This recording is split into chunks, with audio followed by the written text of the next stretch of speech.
I came across one of your quote from the book. If your self-worth depends upon anything external, then life will play with it like a puppet. What are the factors self-worth is assigned to? Is it assigned to the efforts? Then animals like donkey also put efforts, but are they worthful? What you are asking is probably one of the most important questions ever faced by a person. When you say, what is self-worth? Is self-worth important? Why does self-worth have to depend on others? All of them have one thing at the center and in common, which is the self. So who are you then?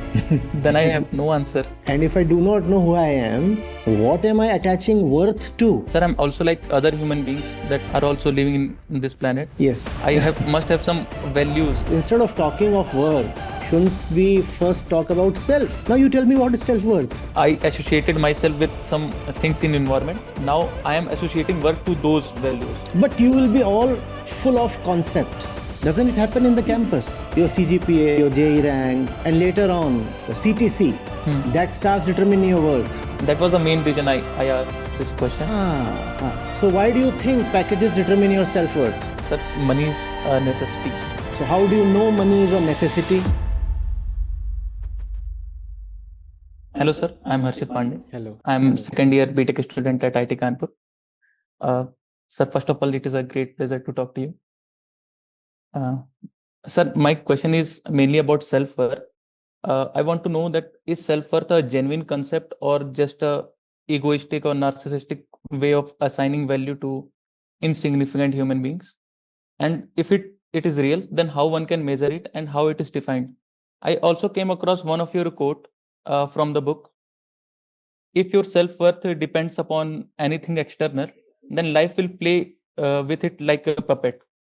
Then I want to know, what are the factors self-worth is assigned to? Is it assigned to the efforts?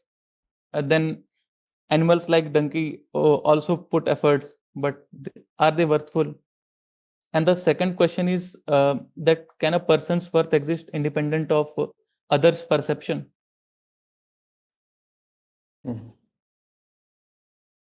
What you are asking is probably one of the most important questions ever faced by a person, right? If it is not the most important question, it belongs to the family of most important ones. Why? Because it deals with the self. It deals with the self. When you say, what is self-worth? Is self-worth important? Why does self-worth have to depend on others? And other related things that you will probably come up as we discuss. All of these terms and all these questions are, you see, very obviously centered on the self. Right? What is self? When we say what is self-worth, self-esteem, or even self-respect, all these are interrelated concepts, but all of them have one thing at the center and in common, which is the self. Now, can we talk of these things without first being very sharp and clear about the self? No. So, would you want us to venture into the self? What is it exactly? Yes, I want. Okay. So, what is the self? We'll discuss. I'm not really answering your question. We'll move on this together. Yes. How I identify myself? Like, I am sure that it is not my name. Maybe my knowledge is myself. When you say my knowledge, then it is the self's knowledge. So there is circularity in what you are saying. My knowledge cannot be who I am, right? It's like I ask you, who are you? And you say, my t-shirt, this light colored thing that you are wearing right now. Then what you're saying is, I am, or rather Harshit is Harshit's t-shirt. That doesn't answer who Harshit is. Does it? It doesn't. So who are you then?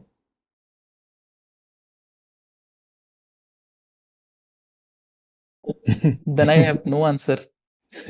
Then, and if I do not know who I am, what am I respecting? What am I attaching worth to? What is all this assessment and pride about?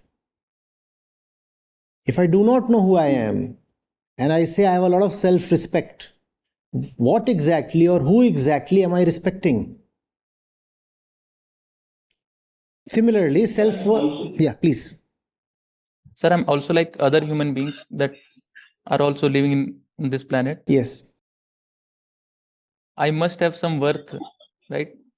I have must have some values. How do you know that? Is that a speculation, an empty conjecture, a feeling that you do not know where it comes from? What is it? I must have self worth. How do you know? Yeah, it's just a feeling that I must have. So you cleared the JE, There right? should be So something. you cleared the JE, right? And there is a simple question, let's say on projectile motion, right? A ball is thrown in such a direction, and so much is the wind speed, and the ball just breaks midway in the air, right? And where do you think that one particular part is going to fall? And some associated details are given. Would you answer it saying, well, it must be falling at around 6 meter horizontal distance from where it was thrown? Would you admit this kind of an answer? And would IIT Kanpur admit you if you gave such answers? No, sir. So how can we then be a little vague, very vague, about the most important thing about ourselves, the self? What is the self? You talked of self worth. Instead of talking of worth, shouldn't we first talk about self? But that's the thing. The self is taken for granted, and we quickly hop on to the next thing. So, self respect, self doubt, self worth, self negation, self affirmation, a lot of things hyphenated with the self without knowing what the self is. Without knowing what the self is. Huh? Self love, right? We can keep love aside. Let's first talk of self. So, to begin with, we have a vague haziness, right? I call myself as existent. There is being. I think I exist. There is this feeling of I-ness, right? I-ness.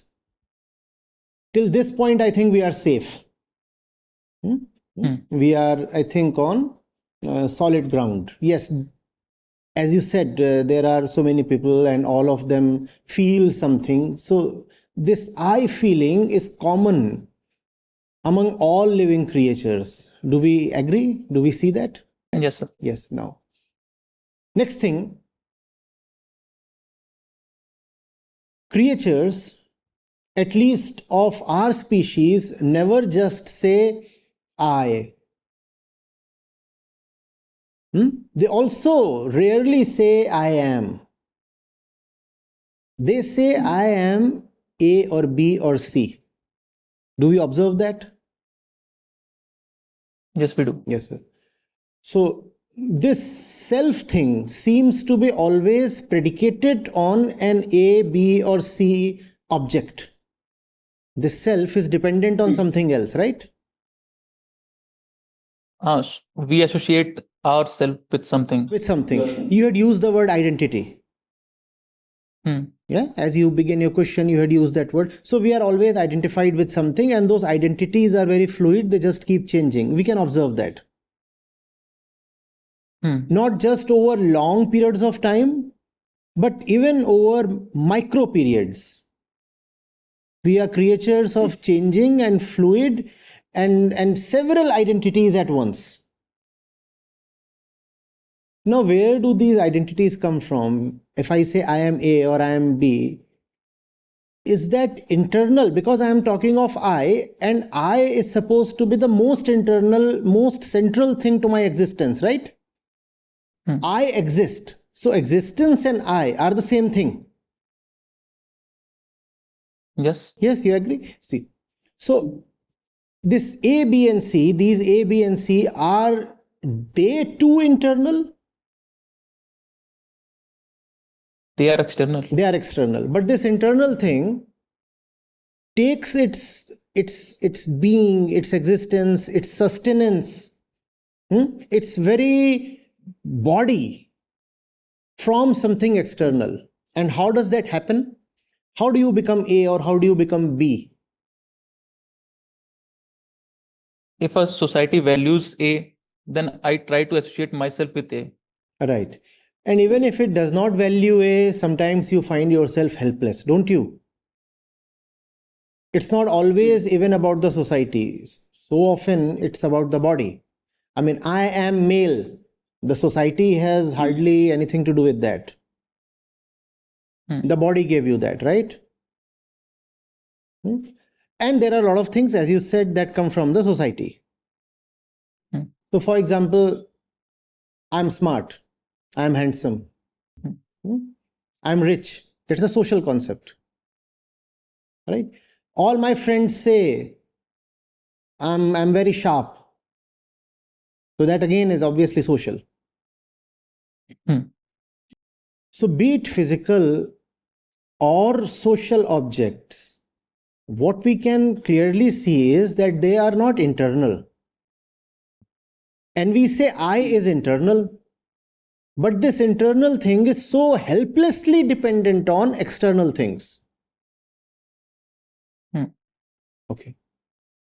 Are these external objects and their associations with I really controlled by the I? Determined by the I? Does that happen?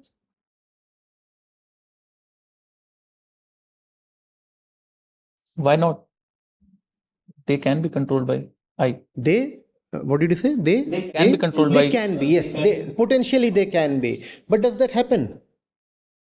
The I seems to have a range of choices, right? For example, you could say, I am a cricket fan rather than a tennis fan. So you could say, I chose my object, cricket. Right. So there seems to be apparently a choice. I chose dosa over idli. So apparently there seems a choice. So we feel like saying that the objects that I relates to are chosen by I. Yes. But is that really the case? Will you ever say, I am an ice hockey fan?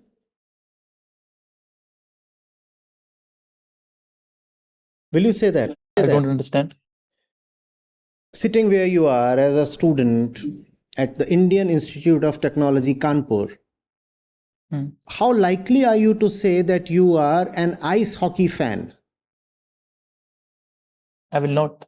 You will not say that. So, where did the options cricket, badminton, and let's say soccer came to you from? From the environment? They came from the environment, right?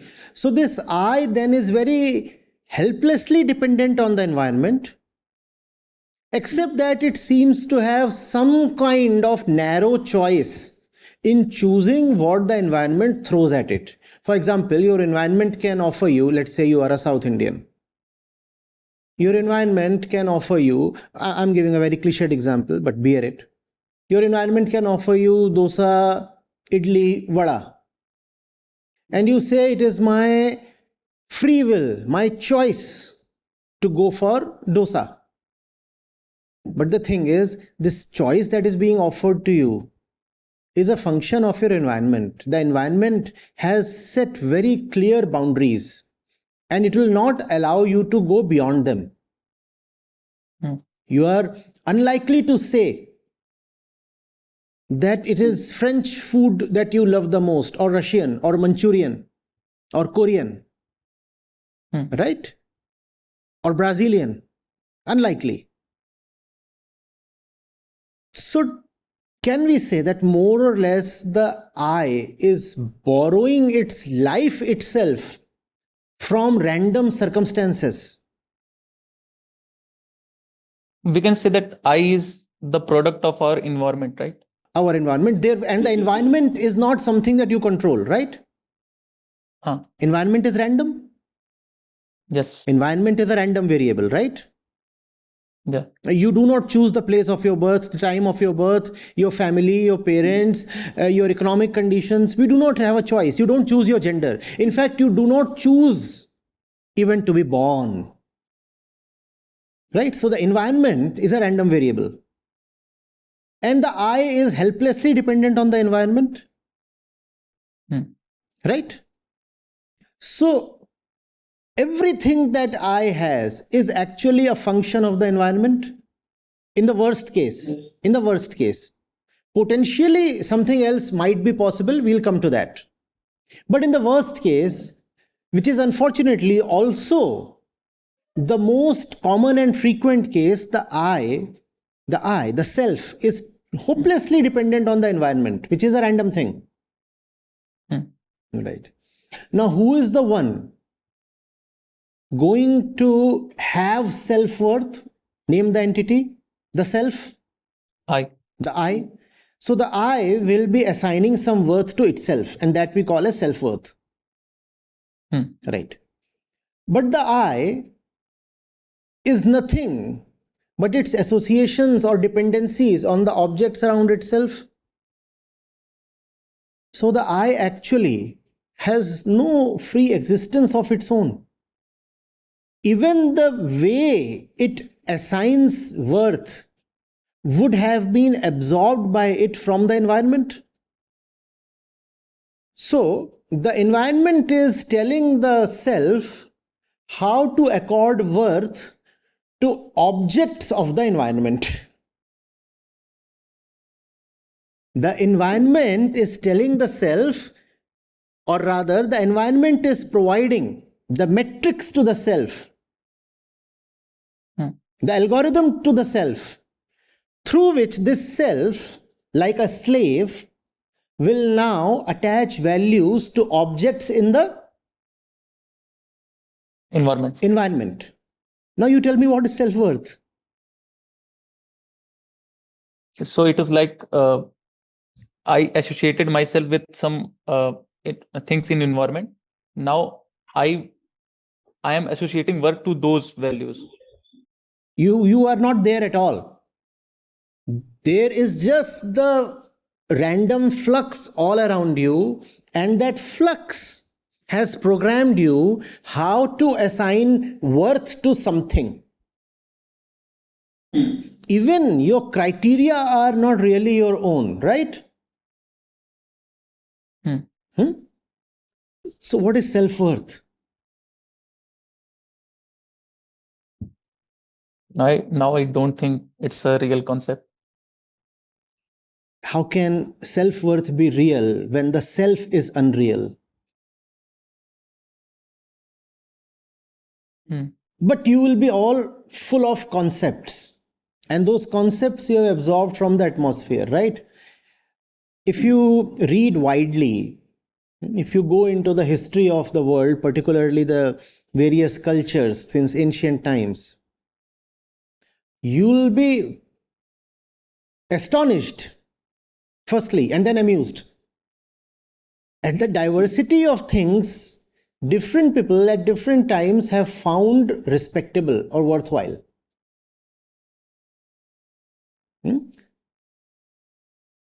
I was very young when I read of the particular tribe where a woman's worth is determined by the length of her neck.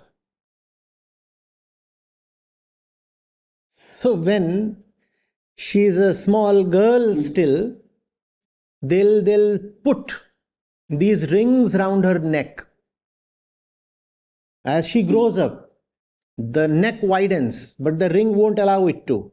So as a result, there is it takes a vertical path. It elongates. And the longer the neck, the more valuable or precious or respectable or lovable or beautiful she is considered. And you look at their necks, I mean, 1.5 feet long necks,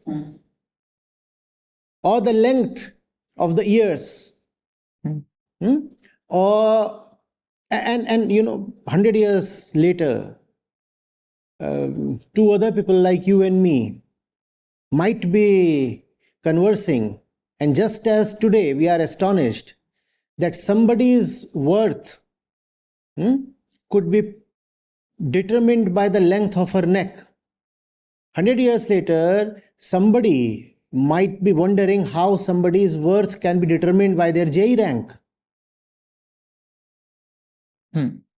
But when it is happening, it looks perfectly natural because it is normal. Because everybody is doing it. It is normal, so it also looks natural. Doesn't it happen in the campus? Your CGPA, your JE rank, and later on, the weight of your package, the, what do you call it? The CTC, that starts determining your worth. And it appears so normal. That was the main reason I asked this question. And it appears so normal. But it is just like according weightage to the length of somebody's neck. There is no consciousness in that.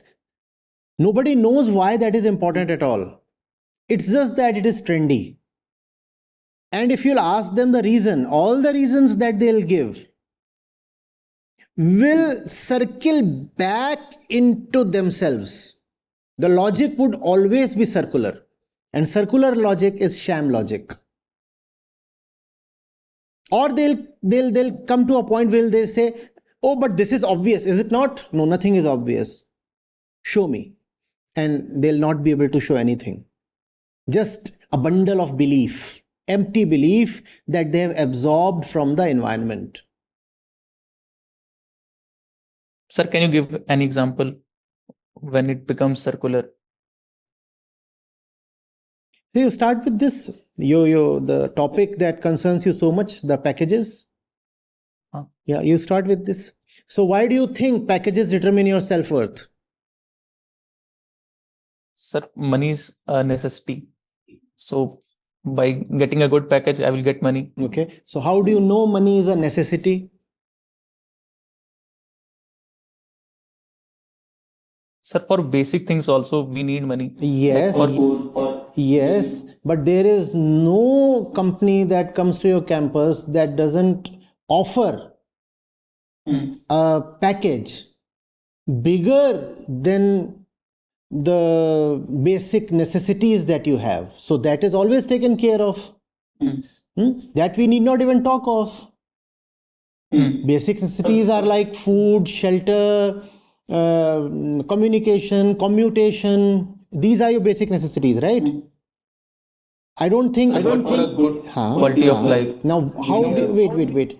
Good quality of life, right? What do you mean by good quality of life, and how do you know that such quality can be called as good? Sir, for basic necessity, we need only food, clothes, and a home. No, you also need a laptop. You also need a laptop. You also need a vehicle given. But then no company that comes to the campus doesn't offer you enough to not enable you to afford even a laptop. That much you can always rest assured of. Yeah. But with limited money, I can't explore many things in the world. Okay, what is it? Okay, let's see. What is it that you want to explore that can happen only with the fattest package? Sir, I can't travel with... why can't you travel? Why can't you travel? Unless you want to travel specifically first class or business class? Let's say I want to travel to Switzerland. I can't travel with 12 lakh package in world. No, you can. You just look at those who are actually traveling to Switzerland. And a lot of them, if they are single, if they don't have any liabilities, a lot of them would be traveling on that kind of package. So then what about the family? How much does your family need? And if your family is currently surviving on what they have, how come their needs will suddenly escalate the day you get your job? And how come your own needs will suddenly amplify the day you step out of your campus? Today, Holding, hmm? maybe they are holding it Holding for needs or desires? Holding needs or desires? desires. So, how do you know your desires will fulfill you? If you fulfill your desires, you will be fulfilled. How do you know? Sir, what other options I have? I have desire. I No, can no, no, no, no, no, no, no, no, no. Now we are breaking the flow of logic. huh, What you have now come to is, I need the fattest package possible for the sake of my desires. That's what you have come to, right? Fine, we respect that. But how do you know that your desires are actually good for you? So what do you mean by good for me?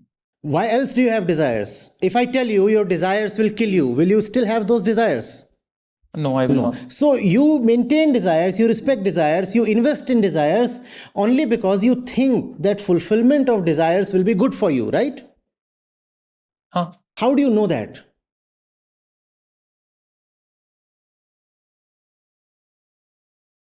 because I enjoy fulfilling that desire. For example, I like to eat chocolate. When I eat it, I enjoy it. Right. All That's why I right. need it. There are so many things that you liked when you were 10 years old or 5 years old. What were your desires as a 5 year old? Did you really want to be at IIT Kanpur? Which stream do you come from? A chemical. MTech. Did you really want to be doing MTech then? What were your desires? What does the 5 year old desire, or an 8 or 10 year old? Maybe toys, chocolate only. So, did they fulfill you? Or did they just, evaporate and you moved on to something else? Hmm. Similarly, how do you know that this that you're desiring today at the age of 20 or 25 is not a toy or a chocolate? In fact, it is literally a chocolate. You just mentioned chocolates. How do you know that you will not be smirking at these desires when you are 35 or 40? How do you know there is any worth in these desires? Sir, I don't understand what is the problem. I agree that desires change over the age. Right. What is the problem in fulfilling in that age? Let's say I Very need. well. Very good question. Very good question. See, why do you desire something? Do you desire so that the desire remains? Let's say there is a kind of water, there is a particular kind of special water Hmm. with the property that even if you drink 5 liters of it, you will still remain thirsty. Would you want to go for such water? But the moment I am drinking that water, I must enjoy that. No. What is, understand, how can there be enjoyment when you are still thirsty? That water, yes, but then you are not that moment just. And also, getting to that water requires investment of your precious life, precious time. And your expectation, mind you, every desire promises you something. Come to me, I'll fulfill you. Is that not the promise? Yeah. And that's how all objects are advertised as well. Come to us, we will fulfill you. Hmm. And that is also what your expectation is. If I go to that object, it will fulfill me. Hmm. Right. Now, there is this water. Irrespective of how much you drink of it, you still remain thirsty. And it is an expensive water. It consumes your entire life. It wants your total investment in it. Is it wise to go after such water? No, sir, it is not wise. But uh, in life, I don't see that example. For example, I desire for car. When I get the car, the desire dies. Hmm. What is the problem? Do you have a car? Wait. Do you have a car? That's why you can speculate this way. You see, this is the trap. What you have right now is a dream, not a car. And that's the reason you are thinking that when you will have a car, the desire for car will die. That never happens. The day you have a car, what begins is not just your journey in the car, but a journey of disappointment as well. Think about it. Because no car gives you what it promises in your dreams or in the showroom. The day you take your car out on the road, what begins is not just journey but also your disappointment, and you start planning therefore for a bigger car. You will not stop at that because the car has disappointed you. Otherwise you wouldn't have wanted to go for a bigger car. The car is exactly the water we are talking of, irrespective of how much you drink of it. Your expectations would never be fulfilled. You would be made a fool of. It is not a question of morality, it is a question of stupidity. It is not that it is morally not proper to have desires. Two hoots to morality. We don't care about morality. But we care about ourselves, right? Because the question is on the self. We care about ourselves. Huh? Why should I invest in water that is never going to quench my thirst? I am being made a fool of. And somebody very cunningly is robbing me of my life energy, time, money, effort, everything. That's the problem with desire. All desire exists with the promise that it will fulfill you. All desires rests upon that premise. You get that object and you will feel fulfilled. The problem is that the promise is never kept and you are deceived. Somebody cheats you.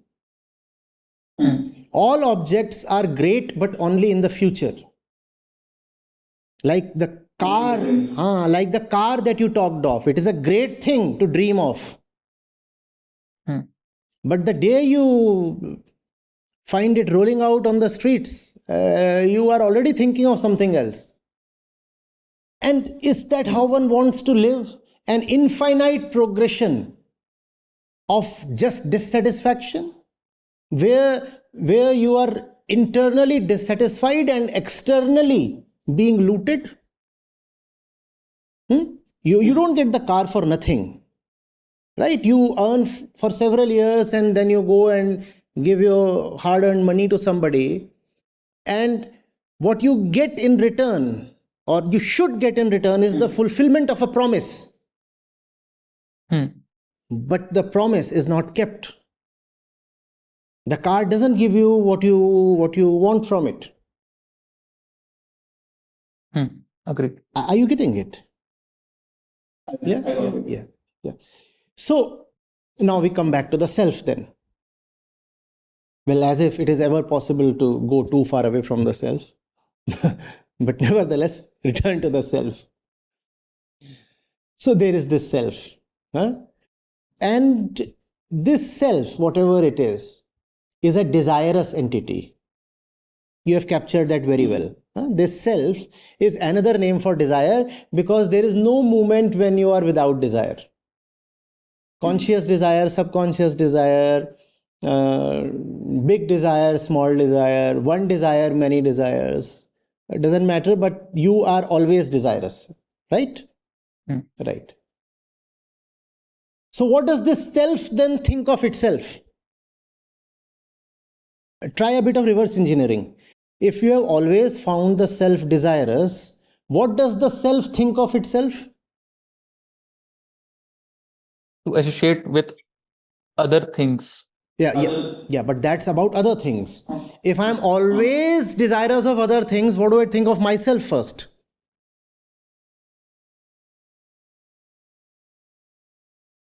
When I'm always desirous of other things. If I am someone always desirous of object A, B, C, X, Y, Z something, what do I think of myself? In my own eyes, who am I? A lalchi person. Don't put labels. Be very, very factful and logical.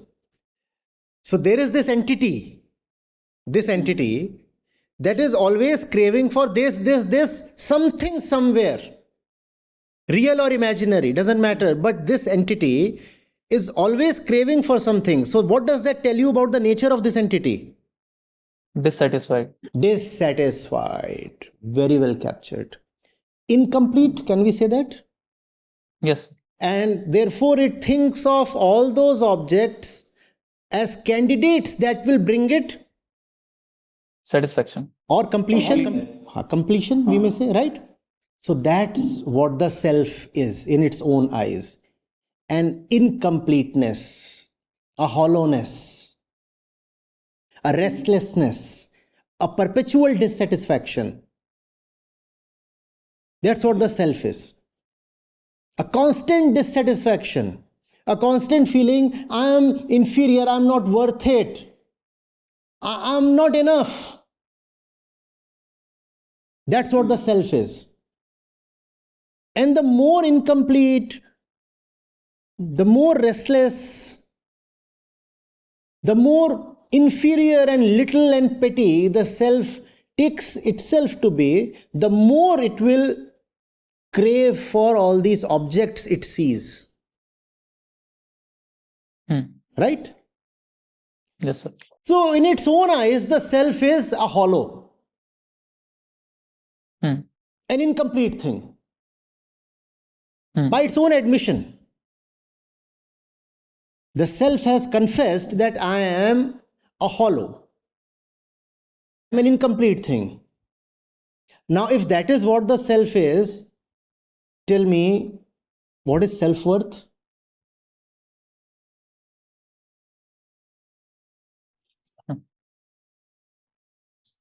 Sir. I have admitted I'm hollow from within, and therefore, like a beggar, I keep running after this, that, something. Please enter my life and fulfill me. Be it a girl walking down a lane, or that next car I am looking at from the road. All the time I am just wishing, which should be actually called as begging. So who am I in my own admission? A beggar. A beggar. Now what about self-worth?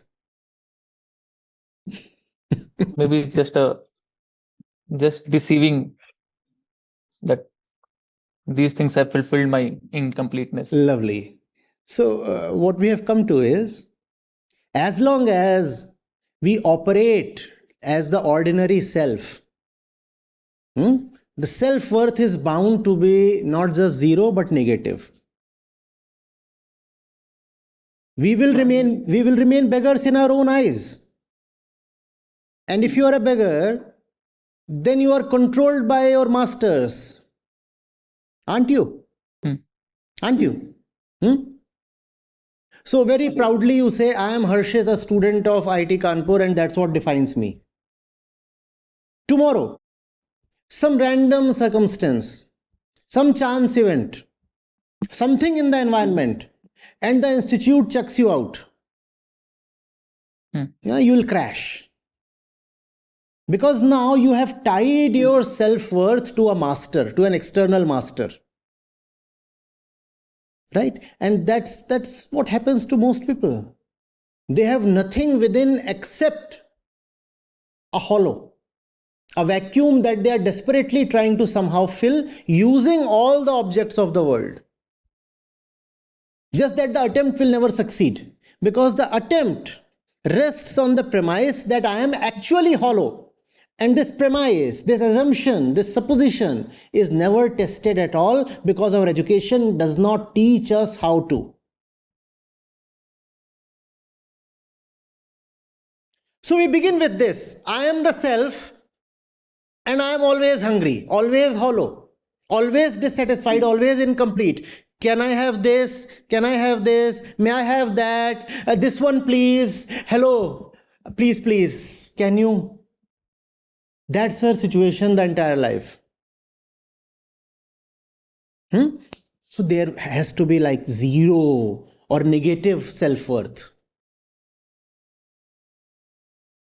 And to hide this absence of self-worth, then we load ourselves with even more objects.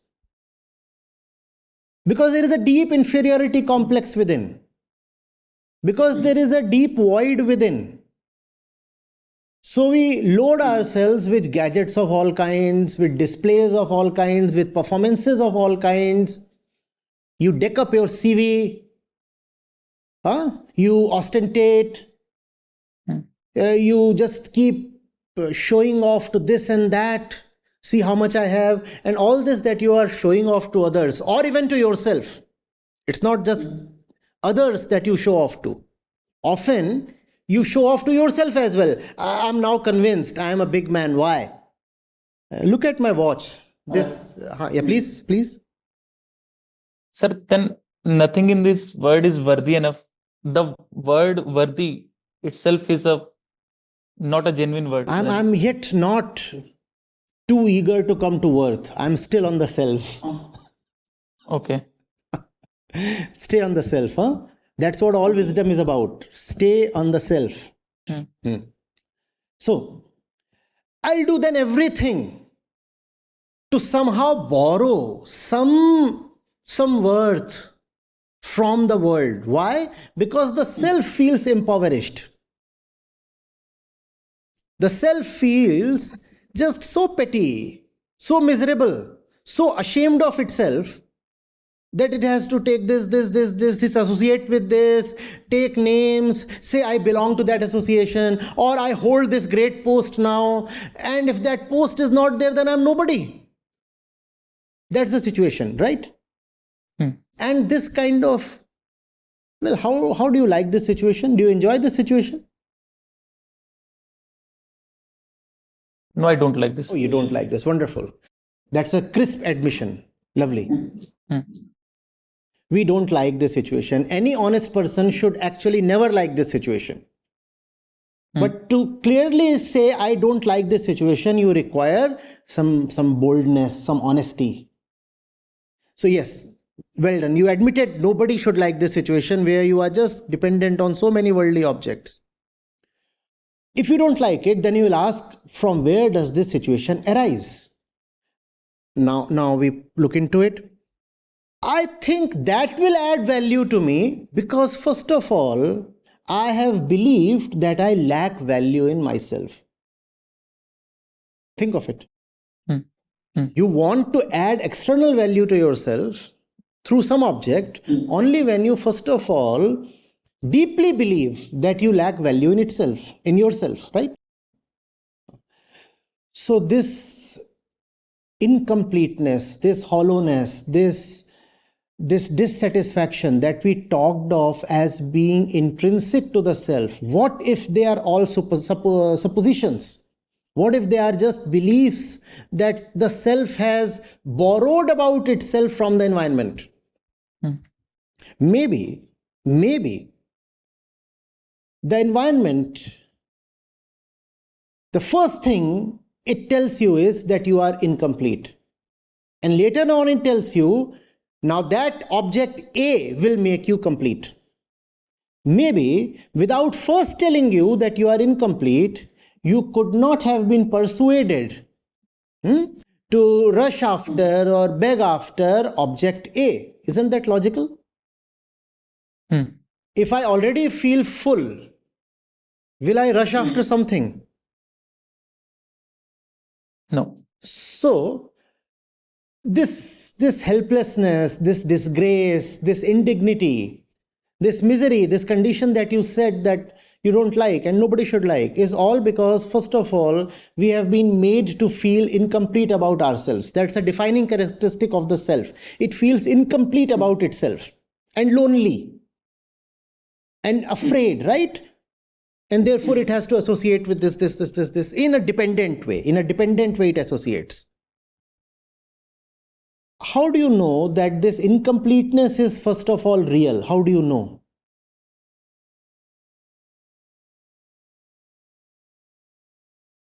Sir, if I don't associate myself with anything, then there is no difference between me and you. And if there is no difference between me and you, then I am equally valuable than like you. No, wait. You're still going into the future. If I don't do this, then there is no difference. What the question is different. The question pertains to the present fact. Present fact. Huh? The present fact is that you do associate with these lot of things. Not associating yourself with others, not being dependent on others, is just an assumption. That has never happened with you, right? So why talk of assumptions? We'll talk of reality. So we are dependent on objects, and we are dependent on objects because we firmly believe that we cannot exist without depending on objects. We firmly believe that. And if you believe that, then there will be negative self-worth. That's right. Now, if we want to get rid of this indignified situation where net worth will definitely be negative, we'll have to examine. We'll have to examine the belief. What is the belief? That without depending on the world, I am nobody. Without having crutches, external supports, I am nobody. We'll have to examine this belief, right? Yes, sir. Now let's examine it. If we have known that whatever the world gives you never really takes away your dependencies, then why, in the innermost sense, should I depend on the world? Yes, externally for various operational things, behavioral and practical things, I will be dependent. I need this mic to be speaking to you. Yes.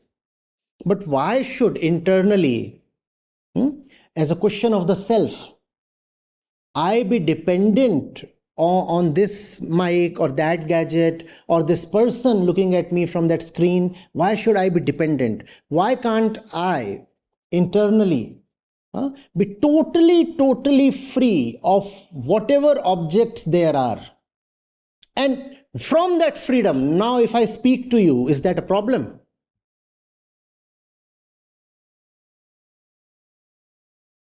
Sir, no one can be completely independent. No, how do you know that? How do you know that? That again is a supposition. And you must investigate, where did this kind of a belief come to you from? How do you know? And mind you, we are not talking of a vacuum in which you do not interact with others, in which you do not relate to others. We are talking of not being existentially dependent on others. Is that a problem? Sir, by dependence, you mean, sir, what do you mean by dependence? I am blank. And this blankness hurts. This blankness is the incompleteness we are talking of. I am blank. And it hurts. Therefore, I depend on X. I am X. Now, it feels at least momentarily good. This is the dependence I am talking of. Okay. The feeling, the assumption that I am blank. And this blankness basically is ignorance. I do not know myself. Therefore, there is a void, a blank. And there, hence, some object has to come to fill that blank up. This is the incompleteness I'm talking of. I'm sipping from this mug, right? This is not existential dependence. This is a behavioral relationship. Even if this is not there, it does nothing to who I really am. Similarly, there are so many other things. They may come, they may go. Sometimes they are here, you welcome them like guests, and then they are gone. You bid them goodbye like guests. That is fine. But being existentially dependent for your worth on something reduces your self-worth to negative. Okay. So self-worth can exist only when the self is real. And real self is one that does not borrow itself from the world. Once you do not borrow yourself from the world, we cannot even estimate your self-worth. No number can be put to it. You can call it infinite. Or call it zero. Or call it negative.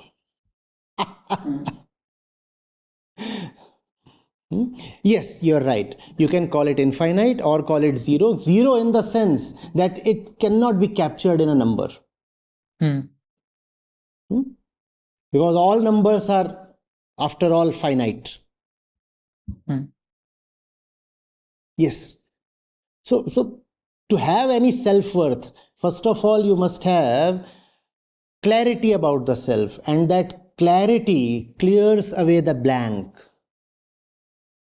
All wisdom literature, the entire world through the centuries, is about clearing away your false notions about the self. How do you experience these false notions in your life? How do you know they exist? I must become an engineer. Why? 40 years back, people were not so crazy. And I must be in the CS branch. Why? I must get married. Exactly why have you? All these statements that you hear daily are very strong indicators of the blank. I do not know who I really am, therefore I borrow myself from the world. The moment you do that, you are humiliating yourself. It is indignity. Nobody will say, I do not know the self. Ignorance about the self exhibits itself in a lot of other ways, many other ways. The need to always belong to a group, for example. The need for social acceptance. The need to be ahead of the pack. The need to be competitive. The need to look good in others' eyes.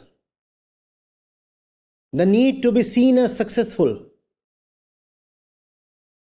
All of these are very strong indicators of the blank. And if the blank exists, then you have negative self-worth.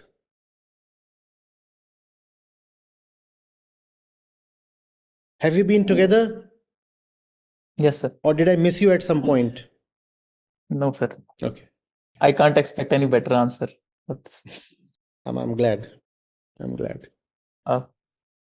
Sir, I got the answer. Thank you. Thank you so much. Welcome.